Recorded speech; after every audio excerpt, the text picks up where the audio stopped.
So a lot of people who have purchased their first home in the last couple of years are unfamiliar with how a refinance process starts. And so I wanted to squash that bug today. First of all, there's two main types of conventional refinances. One is a rate and term refinance, where you're primarily aiming to just drop the interest rate on your home loan. The second kind of conventional refinance is a cash out refinance, where you're pulling equity from your home in order to consolidate some other debts to create a monthly savings, or maybe you have a home improvement project you'd like to use that equity for. Either way, it's your cash, you use it how you want. And they both start identically to how your home purchase started. Step one, negotiate loan terms with your lender. Step two, sign your initial loan disclosures.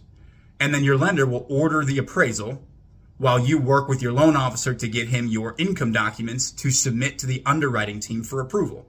Once we're approved, once we have our title work and appraisal back, boom, we close.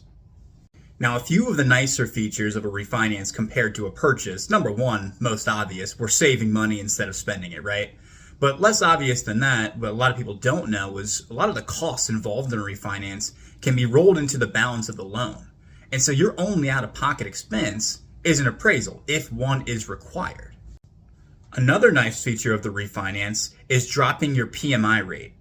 And so if you bought a home with 5% down, and now maybe you have 10% equity into the home, you've now just dropped your PMI rate to create additional monthly savings aside from just dropping the interest rate.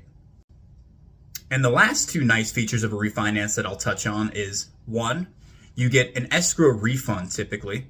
So you get a check in the mail for whatever's remaining in your escrow account as the lender sets up the new escrow.